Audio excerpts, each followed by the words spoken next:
Welcome back to Primetime Sports Friday. Upsetters Netball Club has withdrawn from the ongoing Netball Jamaica Open League in protest over the controversy surrounding the eligibility status of players for this year's Elite League.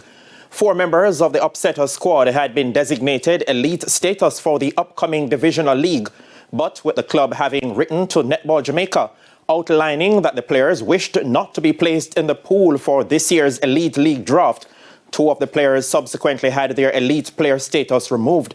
However, head coach of Upsetters Netball Club, Nadia Hansen, told TVJ Sports this still fell short of their expectations. Especially the fact that these players are retired players. Players over 40, over 35, 2 players, 137, 138, the other over 40, the other 2 over 40. And you still chose to put them in the pool in an elite draft that they have no interest in. And I'm saying these are adults. Why can't they have a say in how long they want to play at what level? Hansen remains adamant that further amendment is needed to the current rule. There are flaws in the rules, yes, but the fact that you got the letter that these players have no interest, why go ahead and put them in there?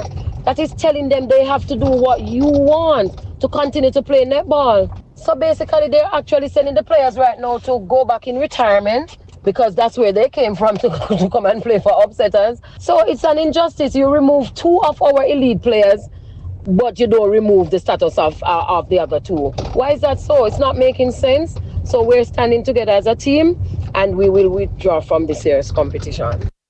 Upsetters, who have played 2 games so far in the Open League, were scheduled to meet the national under-21 team in their latest encounter this evening at the National Indoor Sports Centre.